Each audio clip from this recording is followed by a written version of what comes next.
ਸਤਿ ਸ਼੍ਰੀ ਅਕਾਲ। ਤੁਸੀਂ ਵੇਖ ਰਹੇ ਹੋ ਪੰਜਾਬ ਮੇਲ USA TV। ਮੈਂ ਹਾਂ ਸੰਜੀਵ ਯਸ਼ ਖੰਨਾ। ਖਬਰਾਂ ਦੇ ਬੁਲੇਟਿਨ ਦੇ ਵਿੱਚ ਸਵਾਗਤ। ਖਬਰਾਂ ਦੇ ਬੁਲੇਟਿਨ ਦੇ ਸਪਾਂਸਰਸ ਨੇ ਰੀਮੈਕਸ ਦੇ ਰੀਅਲਟਰ ਗੁਰਜਤਿੰਦਰ ਸਿੰਘ ਰੰਧਾਵਾ। ਹਰ ਤਰ੍ਹਾਂ ਦੀ ਪ੍ਰਾਪਰਟੀ ਖਰੀਦਣ ਅਤੇ ਵੇਚਣ ਲਈ ਤੁਸੀਂ ਉਹਨਾਂ ਨੂੰ ਸੰਪਰਕ ਕਰੋ। Phone number 9163209444। ਪੇਸ਼ ਨੇ ਚੋਣਵੀਆਂ ਖਬਰਾਂ। ਬਾਈਡਨ ਨੇ ਇਹ ਕਹਿਣ ਲਈ ਨਿੰਦਾ ਕੀਤੀ ਕਿ ਉਸ ਨੂੰ ਕਲਾਸੀਫਾਈਡ ਦਸਤਾਵੇਜ਼ਾਂ ਬਾਰੇ ਕੋਈ ਪਛਤਾਵਾ ਨਹੀਂ। ਸਪਾਈਸ ਜੈਟ ਅੱਜ ਤੋਂ ਸ਼ੁਰੂ ਕਰ ਰਿਹਾ ਹੈ ਅੰਮ੍ਰਿਤਸਰ ਤੋਂ ਪਟਨਾ ਲਈ ਸਿੱਧੀ ਉਡਾਨ। ਧੁੰਦ ਕਾਰਨ ਕੀਤੀ ਗਈ ਸੀ ਬੰਦ। ਸਕੂਟ 에ਅਰਲਾਈਨਸ ਨੇ ਮੰਗੀ ਮੁਆਫੀ। 32 ਯਾਤਰੀਆਂ ਨੂੰ ਛੱਡ ਅੰਮ੍ਰਿਤਸਰ ਲਈ ਰਵਾਨਾ ਹੋ ਗਿਆ ਸੀ ਜਹਾਜ਼। ਗੁਜਰਾਤ ਦੰਗਿਆਂ ਬਾਰੇ BBC ਦੀ ਦਸਤਾਵੇਜ਼ੀ ਭਾਰਤ ਨੇ ਨਕਾਰੀ। ਵੋਟ ਬੈਂਕ ਨਹੀਂ, ਵਿਕਾਸ ਸਾਡੀ ਤਰਜੀਹ। ਫੌਜ ਵਿੱਚ ਪਹਿਲੀਆਂ 108 ਮਹਿਲਾ ਅਫਸਰ ਕਰਨਲ ਬਣੀਆਂ। ਵਾਟਰ ਵਾਰ ਦੀ ਤਿਆਰੀ ਵਿੱਚ ਚੀਨ। ਭਾਰਤ ਨੇ ਪਲਟਵਾਰ ਲਈ ਬਣਾਈ ਖਾਸ ਯੋਜਨਾ। ਪੰਜਾਬ ਦੇ ਵਿੱਚ ਨਿਵੇਸ਼ ਲਈ ਵੱਡੇ ਉਦਯੋਗਪਤੀਆਂ ਨੂੰ ਲਵਾਉਣ ਦੀ ਤਿਆਰੀ ਵਿੱਚ CM ਭਗਵੰਤ ਮਾਨ। ਜਾਣਗੇ ਮੁੰਬਈ। ਰਾਮ ਰਹੀਮ ਅੱਜ ਆ ਸਕਦਾ ਹੈ ਜੇਲ੍ਹ ਵਿੱਚੋਂ ਬਾਹਰ। 40 ਦਿਨਾਂ ਲਈ ਮੁੜ ਪੈਰੋਲ ਦੀ ਕੀਤੀ ਸੀ ਮੰਗ। ਮਨਪ੍ਰੀਤ ਬਾਦਲ ਲਈ ਭਾਜਪਾ ਵਿੱਚ ਵਿਚਰਨ ਦਾ ਪੈਂਡਾ ਹੋਇਆ ਔਖਾ। ਪੰਜਾਬ ਦੇ ਸਾਬਕਾ CM ਕੈਪਟਨ ਅਮਰਿੰਦਰ ਸਿੰਘ ਦੀ ਪਤਨੀ ਭਾਜਪਾ ਵਿੱਚ ਹੋਵੇਗੀ ਸ਼ਾਮਲ। ਸਿੱਖ ਮਸਲੇ ਪੱਕੇ ਮੋਰਚੇ ਨਾਲ ਜੁੜਨ ਲੱਗੇ ਸਮੂਹ ਵਰਗਾਂ ਦੇ ਲੋਕ। ਹੁਣ ਖਬਰਾਂ ਵਿਸਥਾਰ ਦੇ ਵਿੱਚ।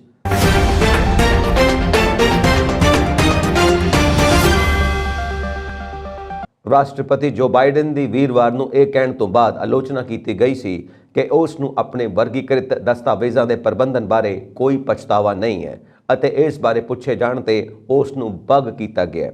ਬਾਈਡਨ ਰਾਜ ਵਿੱਚ ਤੂਫਾਨ ਦੇ ਨੁਕਸਾਨ ਦਾ ਦੌਰਾ ਕਰਨ ਲਈ ਕੈਲੀਫੋਰਨੀਆ ਵਿੱਚ ਸੀ। ਇੱਕ ਸਟਾਪ ਤੇ ਆਪਣੀ ਟਿੱਪਣੀ ਦੇ ਅੰਤ ਵਿੱਚ ਇੱਕ ਰਿਪੋਰਟਰ ਨੇ ਕਲਾਸੀਫਾਈਡ ਡਾਕਸ ਬਾਰੇ ਇੱਕ ਸਵਾਲ ਚੁੱਕਿਆ। ਤੁਸੀਂ ਜਾਣਦੇ ਹੋ ਬਿਲਕੁਲ ਸਪਸ਼ਟ ਤੌਰ ਤੇ ਮੈਨੂੰ ਕੀ ਬਗ ਹੈ ਕਿ ਸਾਡੇ ਕੋਲ ਇੱਥੇ ਇੱਕ ਗੰਭੀਰ ਸਮੱਸਿਆ ਹੈ ਜਿਸ ਬਾਰੇ ਅਸੀਂ ਗੱਲ ਕਰ ਰਹੇ ਹਾਂ। ਅਸੀਂ ਇਸ ਬਾਰੇ ਗੱਲ ਕਰ ਰਹੇ ਹਾਂ ਕਿ ਕੀ ਹੋ ਰਿਹਾ ਹੈ, ਬਾਈਡਨ ਨੇ ਨੁਕਸਾਨ ਦਾ ਹਵਾਲਾ ਦਿੰਦੇ ਹੋਏ ਕਿਹਾ। ਅਤੇ ਅਮਰੀਕੀ ਲੋਕ ਬਿਲਕੁਲ ਨਹੀਂ ਸਮਝਦੇ ਕਿ ਤੁਸੀਂ ਮੈਨੂੰ ਇਸ ਬਾਰੇ ਸਵਾਲ ਕਿਉਂ ਨਹੀਂ ਪੁੱਛਦੇ। ਇਹ ਪੁੱਛੇ ਜਾਣ ਤੇ ਕਿ ਕੀ ਉਹਨਾਂ ਨੂੰ ਕੋਈ ਪਛਤਾਵਾ ਹੈ। ਰਾਸ਼ਟਰਪਤੀ ਨੇ ਜਵਾਬ ਦਿੱਤਾ, ਸਾਨੂੰ ਪਤਾ ਲੱਗਾ ਕਿ ਮੁੱਠੀ ਭਰ ਦਸਤਾਵੇਜ਼ ਗਲਤ ਜਗ੍ਹਾ ਤੇ ਦਾਇਰ ਕੀਤੇ ਗਏ ਸਨ। ਅਸੀਂ ਉਹਨਾਂ ਨੂੰ ਤੁਰੰਤ ਪੂਰਾ ਲੇਖ ਅਤੇ ਨਿਆਂ ਵਿਭਾਗ ਨੂੰ ਸੌਂਪ ਦਿੱਤਾ। ਅਸੀਂ ਪੂਰਾ ਸਹਿਯੋਗ ਕਰ ਰਹੇ ਹਾਂ ਅਤੇ ਇਸ ਨੂੰ ਹੱਲ ਕਰਨ ਦੀ ਉਮੀਦ ਕਰ ਰਹੇ ਹਾਂ ਜਲਦੀ। ਉਸ ਨੇ ਅੱਗੇ ਕਿਹਾ, ਮੈਨੂੰ ਲੱਗਦਾ ਕਿ ਤੁਸੀਂ ਇਹ ਲੱਭਣ ਜਾ ਰਹੇ ਹੋ ਕਿ ਉੱਥੇ ਕੁਝ ਵੀ ਨਹੀਂ ਹੈ। ਮੈਨੂੰ ਕੋਈ ਪਛਤਾਵਾ ਨਹੀਂ ਹੈ। ਮੈਂ ਉਸ ਗੱਲ ਦਾ ਪਾਲਣ ਕਰ ਰਿਹਾ ਜੋ ਵਕੀਲਾਂ ਨੇ ਮੈਨੂੰ ਕਿਹਾ ਕਿ ਉਹ ਮੈਨੂੰ ਕਰਨਾ ਚਾਹੁੰਦੇ ਨੇ। ਇਹ ਬਿਲਕੁਲ ਉਹੀ ਹੈ ਜੋ ਅਸੀਂ ਕਰ ਰਹੇ ਹਾਂ। ਉੱਥੇ ਕੋਈ ਨਹੀਂ ਹੈ। ਬਾਈਡਨ ਦੀਆਂ ਟਿੱਪਣੀਆਂ ਦੀ ਸੋਸ਼ਲ ਮੀਡੀਆ ਤੇ ਰੂੜੀਵਾਦੀਆਂ ਦੁਆਰਾ ਸਖਤ ਆਲੋਚਨਾ ਕੀਤੀ ਗਈ ਸੀ। ਵਾਸ਼ਿੰਗਟਨ ਫ੍ਰੀ ਬੀਕਨ ਦੀ ਇੱਕ ਖੋਜੀ ਰਿਪੋਰਟਰ ਐਂਡਰਿਊ ਕੇਰ ਨੇ ਟਵੀਟ ਕੀਤਾ, ਬਾਈਡਨ ਗਲਤ ਢੰਗ ਨਾਲ ਕੀਤੇ ਗਏ ਵਰਗੀਕ੍ਰਿਤ ਦਸਤਾਵੇਜ਼ ਇੱਕ ਗੰਭੀਰ ਸਮੱਸਿਆ ਨਹੀਂ ਹਨ। ਇਹ ਜਾਣਨਾ ਹੈ ਕਿ ਇਹ ਇੱਕ ਗੰਭੀਰ ਸਮੱਸਿਆ ਹੈ, ਇਸ ਲਈ ਅਸੀਂ ਸਵਾਲ ਪੁੱਛਦੇ ਹਾਂ। ਸਪਾਈਸ ਜੈਟ ਨੇ ਅੱਜ ਤੋਂ ਅੰਮ੍ਰਿਤਸਰ ਪਟਨਾ ਲਈ ਸਿੱਧੀ ਉਡਾਨ ਸ਼ੁਰੂ ਕਰ ਦਿੱਤੀ ਹੈ। ਦੋਵੇਂ ਸ਼ਹਿਰਾਂ ਵਿੱਚ ਇਹ ਫਲਾਈਟ ਯੋਜਨਾ ਅਪ ਡਾਊਨ ਕਰੇਗੀ। ਇਹ ਫਲਾਈਟ ਪਹਿਲਾਂ ਹੀ ਚੱਲਦੀ ਸੀ ਪਰ ਧੁੰਦ ਕਾਰਨ ਇਸ ਫਲਾਈਟ ਨੂੰ ਰੱਦ ਕਰ ਦਿੱਤਾ ਗਿਆ ਸੀ। ਇਸ ਫਲਾਈਟ ਦੇ ਸ਼ੁਰੂ ਹੁੰਦੇ ਹੀ ਅੰਮ੍ਰਿਤਸਰ ਦੇ ਨਾਲ-ਨਾਲ ਹੋਰਨਾਂ ਸੂਬਿਆਂ ਵਿੱਚ ਵਸਣ ਵਾਲੇ ਸਿੱਖਾਂ ਨੂੰ ਫਾਇਦਾ ਹੋਵੇਗਾ। ਅੰਮ੍ਰਿਤਸਰ ਤੋਂ ਇਹ ਫਲਾਈਟ ਰੋਜ਼ ਦੁਪਹਿਰ 12:55 ਤੇ ਉਡਾਨ ਭਰੇਗੀ। 2 ਘੰਟੇ 40 ਮਿੰਟ ਦੇ ਸਫ਼ਰ ਤੋਂ ਬਾਅਦ ਦੁਪਹਿਰ 3:35 ਤੇ ਇਹ ਫਲਾਈਟ ਪਟਨਾ ਸਾਹਿਬ ਪਹੁੰਚ ਜਾਵੇਗੀ। ਪਟਨਾ ਤੋਂ ਇਹ ਫਲਾਈਟ ਰੋਜ਼ ਸ਼ਾਮ 4:10 ਤੇ ਉਡਾਨ ਭਰੇਗੀ। ਇਸ ਫਲਾਈਟ ਦਾ ਸਫ਼ਰ 2 ਘੰਟੇ 35 ਮਿੰਟ ਦਾ ਹੈ ਤੇ ਸ਼ਾਮ 6:45 ਤੇ ਇਹ ਫਲਾਈਟ ਅੰਮ੍ਰਿਤਸਰ ਵਿੱਚ ਲੈਂਡ ਕਰੇਗੀ।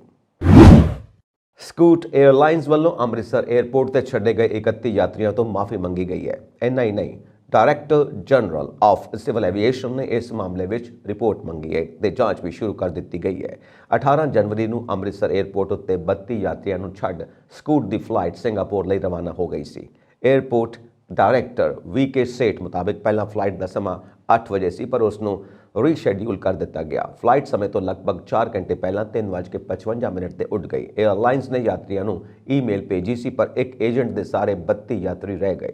ਅੰਮ੍ਰਿਤਸਰ 에ਅਰਪੋਰਟ ਤੋਂ ਉਸ ਦਿਨ ਦੁਪਹਿਰ 263 ਯਾਤਰੀਆਂ ਨੇ ਉਡਾਨ ਭਰੀ ਸੀ ਪਰ 32 ਯਾਤਰੀ ਸਿੰਗਾਪੁਰ ਜਾਣ ਤੋਂ ਰਹਿ ਗਏ ਸਨ।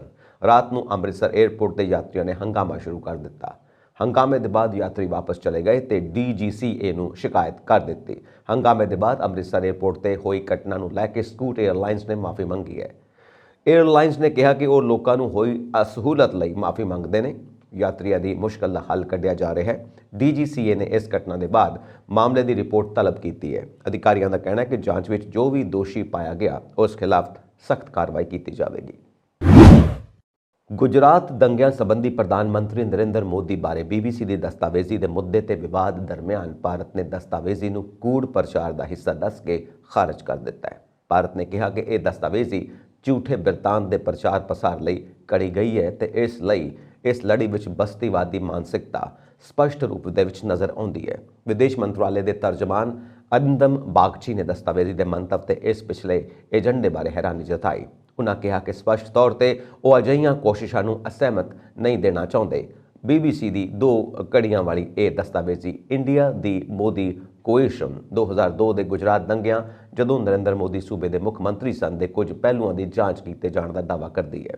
ਬਾਗਚੀ ਨੇ ਕਿਹਾ, ਮੈਂ ਸਾਫ਼ ਕਰ ਦੇਣਾ ਚਾਹੁੰਦਾ ਕਿ ਸਾਡਾ ਮੰਨਣਾ ਹੈ ਕਿ ਇਹ ਕੂੜ ਪ੍ਰਚਾਰ ਦਾ ਹਿੱਸਾ ਹੈ ਜੋ ਇੱਕ ਝੂਠੇ ਬਿਰਤਾਂਤ ਦੇ ਪ੍ਰਚਾਰ ਪ੍ਰਸਾਰ ਲਈ ਸਿਰਜਿਆ ਗਿਆ। ਇਸ ਵਿੱਚੋਂ ਪੱਖਪਾਤ, ਵਾਸਤਵਿਕਤਾ ਦੀ ਘਾਟ ਤੇ ਬਸਤੀਵਾਦੀ ਮਾਨਸਿਕਤਾ ਸਾਫ਼ ਝਲਕਦੀ ਹੈ। ਬਾਗਚੀ ਦਸਤਾਵੇਜ਼ੀ ਬਾਰੇ ਪੁੱਛੇ ਸਵਾਲਾਂ ਦੇ ਜਵਾਬ ਦੇ ਵਿੱਚ ਕਹਿ ਰਹੇ ਸਨ। ਉਨ੍ਹਾਂ ਕਿਹਾ, ਇਹ ਦਸਤਾਵੇਜ਼ੀ ਜਾਂ ਫਿਲਮ ਉਹਨਾਂ ਲੋਕਾਂ ਤੇ ਏਜੰਸੀ ਦੀ ਮਾਨਸਿਕਤਾ ਨੂੰ ਵੀ ਦਰਸਾਉਂਦੀ ਹੈ। ਇਸ ਪੂਰੀ ਮਸ਼ਕ ਦਾ ਮੰਤਵ ਤੇ ਇਸ ਪਿਛਲਾ ਏਜੰਡਾ ਸਾਨੂੰ ਹੈਰਾਨ ਕਰਦਾ ਕਿ ਅਸੀਂ ਅਜਿਹੀਆਂ ਕੋਸ਼ਿਸ਼ਾਂ ਨੂੰ ਵਡਿਆਉਣਾ ਨਹੀਂ ਚਾਹੁੰਦੇ। ਬ੍ਰਿਟੇਨ ਦੇ ਸਾਬਕਾ ਵਿਦੇਸ਼ ਸਕੱਤਰ ਜੈਕ ਸਟ੍ਰॉ ਵੱਲੋਂ ਦੰਗਿਆਂ ਬਾਰੇ ਕੀਤੀਆਂ ਟਿੱਪਣੀਆਂ ਬਾਰੇ ਪੁੱਛੇ ਜਾਣ ਤੇ ਬਾਗਚੀ ਨੇ ਕਿਹਾ ਕਿ ਉਹ ਸ਼ਾਇਦ UK ਸਰਕਾਰ ਦੀ ਕਿਸੇ ਅੰਦਰੂਨੀ ਰਿਪੋਰਟ ਦਾ ਹਵਾਲਾ ਦੇ ਰਹੇ ਹਨ। ਉਨ੍ਹਾਂ ਕਿਹਾ, ਮੇਰੀ ਉਸ ਰਿਪੋਰਟ ਤੱਕ ਪਹੁੰਚ ਕਿਵੇਂ ਹੋ ਸਕਦੀ ਹੈ? ਇਹ 20 ਸਾਲ ਪੁਰਾਣੀ ਰਿਪੋਰਟ ਹੈ। ਮੈਂ ਹੁਣ ਇਸ ਝਮੇਲੇ ਵਿੱਚ ਕਿਉਂ ਪਵਾਂ? ਸਿਰਫ ਇਸ ਲਈ ਕਿ ਜੈਕ ਸਟ੍ਰॉ ਨੇ ਇਸ ਵਿੱਚ ਇੱਕ ਗੱਲ ਕਹੀ ਹੈ। ਇਸ ਨਾਲ ਇਸ ਨੂੰ ਕਾਨੂੰਨੀ ਪ੍ਰਮਾਣਿਕਤਾ ਕਿਵੇਂ ਮਿਲ ਸਕਦੀ ਹੈ? ਬਾਗਚੀ ਨੇ ਕਿਹਾ, ਮੈਂ ਜਾਂਚ ਤੇ ਪੜਤਾਲ ਜਿਹੇ ਸ਼ਬਦ ਸੁਣੇ ਨੇ। ਅਸੀਂ ਬਸਤੀਵਾਦੀ ਮਾਨਸਿਕਤਾ ਸ਼ਬਦ ਵਰਤਿਆ। ਇਸ ਦੀ ਇੱਕ ਵਜ੍ਹਾ ਹੈ ਅਸੀਂ ਸਹਿਜੇ ਹੀ ਇਸ ਸ਼ਬਦ ਨੂੰ ਨਹੀਂ ਵਰਤਦੇ। ਕਿਹੜੀ ਪੜਤਾਲ? ਉਹ ਇੱਥੇ ਡਿਪਲੋਮੈਟ ਨੇ। ਜਾਂਚ ਕੀ ਉਹ ਦੇਸ਼ ਤੇ ਰਾਜ ਕਰ ਰਹੇ ਨੇ? ਮੈਂ ਕਿਰਦਾਰਾਂ ਦੇ ਇਸ ਚਿੱਤਰਨ ਨਾਲ ਸਹਿਮਤ ਨਹੀਂ ਹਾਂ। ਵਿਦੇਸ਼ ਮੰਤਰਾਲੇ ਦੇ ਤਰਜਮਾਨ ਨੇ ਇਸ ਗੱਲ ਦਾ ਨੋਟਿਸ ਲਿਆ ਕਿ ਭਾਰਤ ਵਿੱਚ ਇਹ ਦਸਤਾਵੇਜ਼ੀ ਅਜੇ ਤੱਕ ਨਹੀਂ ਦਿਖਾਈ ਗਈ। ਉਂਝ ਦਸਤਾਵੇਜ਼ੀ ਨੂੰ ਵਰਚੁਅਲੀ ਨਿੱਜੀ ਨੈਟਵਰਕਾਂ ਤੇ ਵੇਖਿਆ ਜਾ ਸਕਦਾ ਹੈ।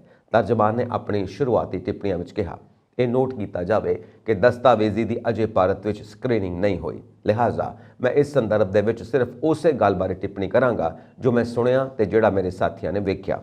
ਬਰਤਾਨਵੀ ਨਾਗਰਿਕਾਂ ਦੀ ਮੌਤ ਦੇ ਦਾਅਵੇ ਬਾਰੇ ਸਵਾਲ ਤੇ ਬਾਗਚੀ ਨੇ ਕਿਹਾ ਕਿ ਜੇਕਰ ਭਾਰਤ ਵਿੱਚ ਮੌਤਾਂ ਹੋਈਆਂ ਨੇ ਤਾਂ ਦੇਸ਼ ਦੀ ਕਾਨੂੰਨ ਪ੍ਰਕਿਰਿਆ ਦਾ ਪਾਲਣ ਕਰਨਾ ਹੋਵੇਗਾ।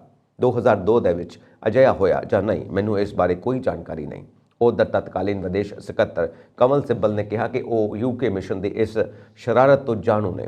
UK ਮਿਸ਼ਨ ਨੇ ਉਦੋਂ ਗੁਜਰਾਤ ਵਿੱਚ ਆਪਣਾ ਡਿਪਲੋਮੈਟ ਭੇਜਿਆ ਸੀ ਤੇ ਮਗਰੋਂ ਦਿੱਲੀ ਵਿਚਲੇ ਯੂਰਪੀ ਯੂਨੀਅਨ ਦੇ ਪ੍ਰਤੀਨਿਧਾਂ ਨੂੰ ਰਿਪੋਰਟ ਭੇਜੀ ਸੀ। ਉਹਨਾਂ ਕਿਹਾ, ਯੂਰਪੀ ਯੂਨੀਅਨ ਦੇ ਪ੍ਰਤੀਨਿਧੀ ਨੇ ਮੈਨੂੰ ਜਾਣਕਾਰੀ ਦਿੱਤੀ ਸੀ ਜਿਸ ਮਗਰੋਂ ਮੈਨੂੰ ਦਿੱਲੀ ਵਿਚਲੇ ਮਿਸ਼ਨਾਂ ਨੂੰ ਇਹ ਚੇਤਾਵਨੀ ਜਾਰੀ ਕਰਨ ਲਈ ਮਜਬੂਰ ਹੋਣਾ ਪਿਆ ਕਿ ਉਹ ਭਾਰਤ ਦੇ ਅੰਦਰੂਨੀ ਮਾਮਲਿਆਂ ਵਿੱਚ ਦਖਲ ਨਾ ਦੇਣ।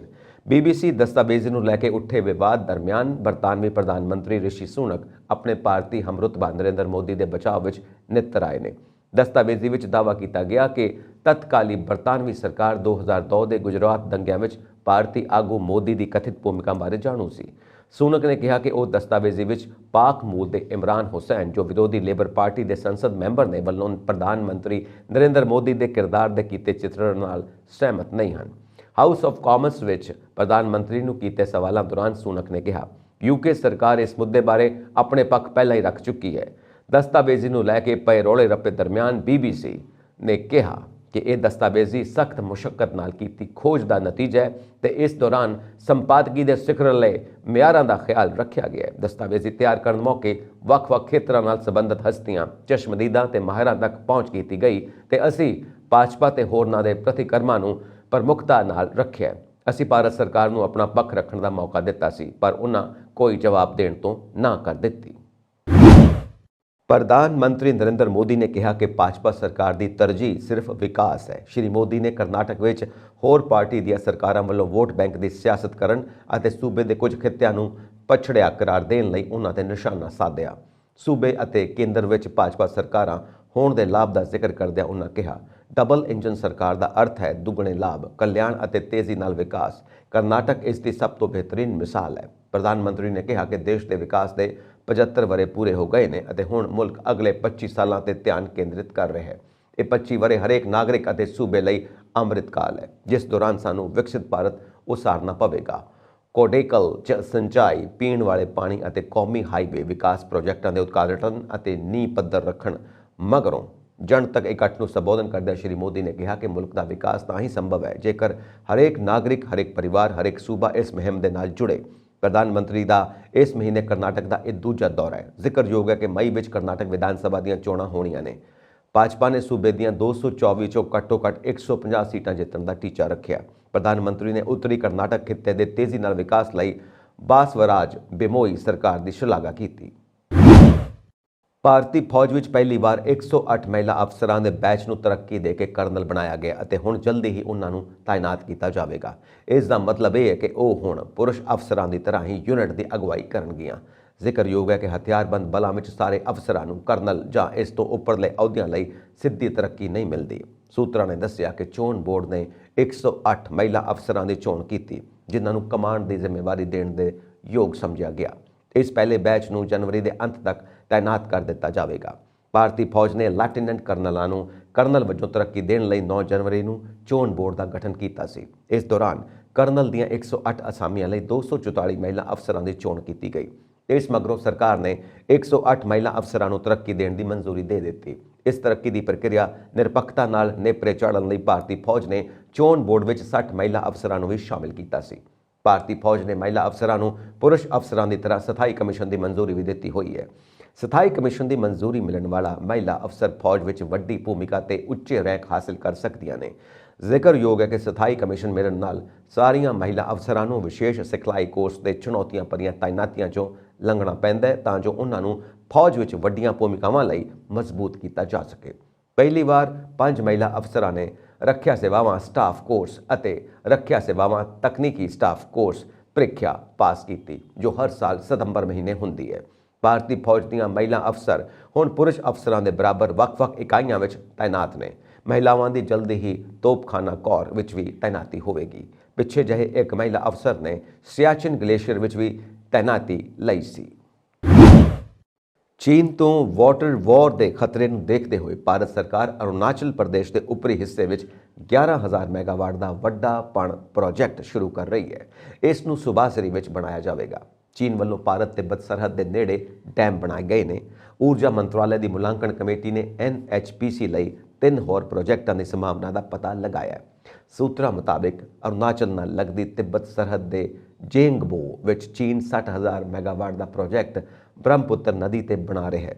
ਇਸ ਪ੍ਰੋਜੈਕਟ ਰਾਹੀਂ ਚੀਨ ਬ੍ਰਹਮਪੁੱਤਰ ਨਦੀ ਦੇ ਪਾਣੀ ਤੇ ਕਬਜ਼ਾ ਕਰਕੇ ਉਸ ਨੂੰ ਆਪਣੇ ਉੱਤਰੀ ਖੇਤਰ ਵੱਲੋਂ ਡਾਇਵਰਟ ਕਰਨਾ ਚਾਹੁੰਦੀ ਹੈ।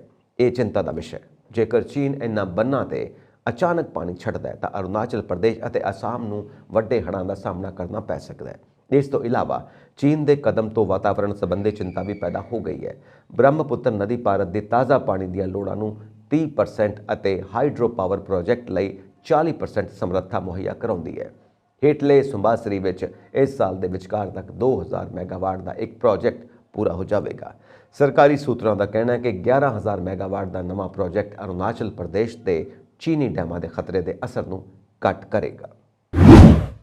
ਪੰਜਾਬ ਦੇ ਮੁੱਖ ਮੰਤਰੀ ਭਗਵੰਤ ਮਾਨ ਹੁਣ ਮਹਾਰਾਸ਼ਟਰ ਦੇ ਵੱਡੇ ਉਦਯੋਗਪਤੀਆਂ ਨੂੰ ਲੁਭਾਉਣ ਲਈ 23 ਅਤੇ 24 ਜਨਵਰੀ ਨੂੰ 2 ਦਿਨਾਂ ਦੌਰੇ ਤੇ ਮੁੰਬਈ ਜਾ ਰਹੇ ਨੇ। ਮੁੱਖ ਮੰਤਰੀ ਨੇ ਇਸ ਤੋਂ ਪਹਿਲਾਂ ਚੇਨਈ ਅਤੇ ਹੈਦਰਾਬਾਦ ਦਾ ਦੌਰਾ ਕੀਤਾ ਸੀ, ਜਿਸ ਦੌਰਾਨ ਉਹਨਾਂ ਉਦਯੋਗ ਜਗਤ ਦੀਆਂ ਵੱਡੀਆਂ ਹਸਤੀਆਂ ਨੂੰ ਪੰਜਾਬ ਦੇ ਵਿੱਚ ਨਿਵੇਸ਼ ਕਰਨ ਦਾ ਸੱਦਾ ਦਿੱਤਾ ਸੀ।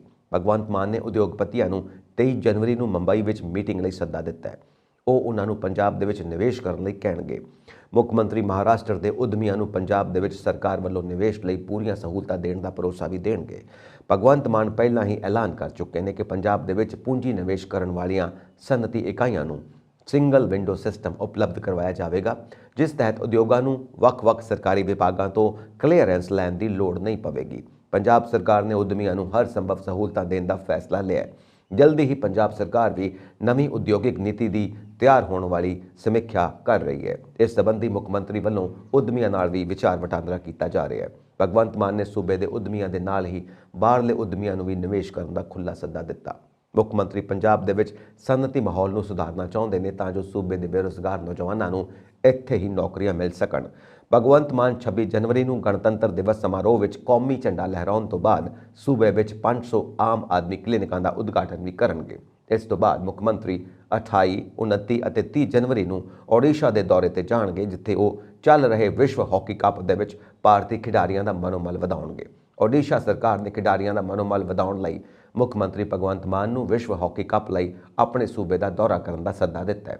ਹਾਲ ਹੀ ਵਿੱਚ ਓਡੀਸ਼ਾ ਦੇ ਖੇਡ ਮੰਤਰੀ ਨੇ ਮੁੱਖ ਮੰਤਰੀ ਨਾਲ ਮੁਲਾਕਾਤ ਕੀਤੀ ਸੀ ਅਤੇ ਉਹਨਾਂ ਨੂੰ ਓਡੀਸ਼ਾ ਦਾ ਦੌਰਾ ਕਰਨ ਦਾ ਰਸਮੀ ਸੱਦਾ ਦਿੱਤਾ ਸੀ। ਸਾਧਵੀ ਯੌਨ ਸ਼ੋਸ਼ਣ ਮਾਮਲੇ ਵਿੱਚ ਹਰਿਆਣਾ ਦੀ ਸੁਨਾਰੀਆ ਜੇਲ੍ਹ ਵਿੱਚ ਸਜ਼ਾ ਕੱਟ ਰਹੇ ਡੇਰਾ ਮੁਖੀ ਰਾਮ ਰਹੀਮ ਇੱਕ ਵਾਰ ਮੁੜ ਪੈਰੋਲ ਤੇ ਬਾਹਰ ਆ ਸਕਦੇ ਨੇ। ਦੱਸ ਦਈਏ ਕਿ ਰਾਮ ਰਹੀਮ ਵੱਲੋਂ ਹਰਿਆਣਾ ਜੇਲ੍ਹ ਵਿਭਾਗ ਨੂੰ ਇੱਕ ਅਰਜ਼ੀ ਭੇਜ ਕੇ ਪੈਰੋਲ ਦੀ ਮੰਗ ਕੀਤੀ ਗਈ ਹੈ, ਜਿਸ ਤੇ ਅੱਜ ਮਨਜ਼ੂਰੀ ਮਿਲ ਸਕਦੀ ਹੈ। ਦਰਅਸਲ ਰਾਮ ਰਹੀਮ ਵੱਲੋਂ ਇਹ ਪੈਰੋਲ 25 ਜਨਵਰੀ ਦੇ ਮੱਦੇਨਜ਼ਰ ਮੰਗੀ ਗਈ ਹੈ।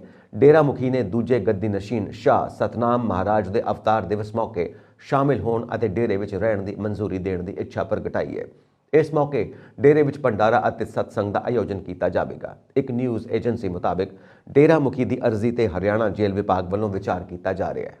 ਸੂਤਰਾਂ ਅਨੁਸਾਰ ਹਰਿਆਣਾ ਜੇਲ੍ਹ ਵਿਭਾਗ ਵੱਲੋਂ 20 ਜਨਵਰੀ ਅੱਜ ਰਾਮ ਰਹੀਮ ਦੀ ਅਰਜ਼ੀ ਤੇ ਫੈਸਲਾ ਹੋ ਸਕਦਾ ਹੈ। ਹਾਲਾਂਕਿ ਜੇਕਰ ਡੇਰਾ ਮੁਖੀ ਨੂੰ ਪੈਰੋਲ ਮਿਲਦੀ ਹੈ ਤਾਂ ਉਹ ਕਿੱਥੇ ਰਹਿਣਗੇ, ਇਸ ਬਾਰੇ ਅਜੇ ਕੁਝ ਪੱਕਾ ਤੈਅ ਨਹੀਂ ਹੈ। ਦੱਸ ਦਈਏ ਕਿ ਸਾਧਵੀ ਯੌਨ ਸ਼ੋਸ਼ਣ ਛਤਰਪਤੀ ਰਾਮਚੰਦਰ ਅਤੇ ਰਣਜੀਤ ਕਤਲ ਕੇਸ ਵਿੱਚ ਉਮਰ ਕੈਦ ਦੀ ਸਜ਼ਾ ਕੱਟ ਰਹੇ ਡੇਰਾ ਸੱਚਾ ਸੌਦਾ ਮੁਖੀ ਰਾਮ ਰਹੀਮ ਨੂੰ ਸਾਲ 2022 ਵਿੱਚ ਪਹਿਲੀ ਵਾਰ 21 ਦਿਨਾਂ ਦੀ ਫਰਲੋ ਅਤੇ 70 ਦਿਨਾਂ ਦੀ ਪੈਰੋਲ ਮਿਲੀ ਹੈ।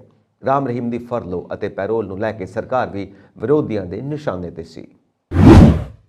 ਪੰਜਾਬ ਦੇ ਸਾਬਕਾ ਖਜ਼ਾਨਾ ਮੰਤਰੀ ਮਨਪ੍ਰੀਤ ਸਿੰਘ ਬਾਦਲ ਵੱਲੋਂ ਭਾਜਪਾ ਵਿੱਚ ਐਂਟਰੀ ਮਾਰਨ ਤੋਂ ਬਾਅਦ ਕਾਫੀ ਕੁਝ ਬਦਲਣ ਵਾਲਾ ਹੈ।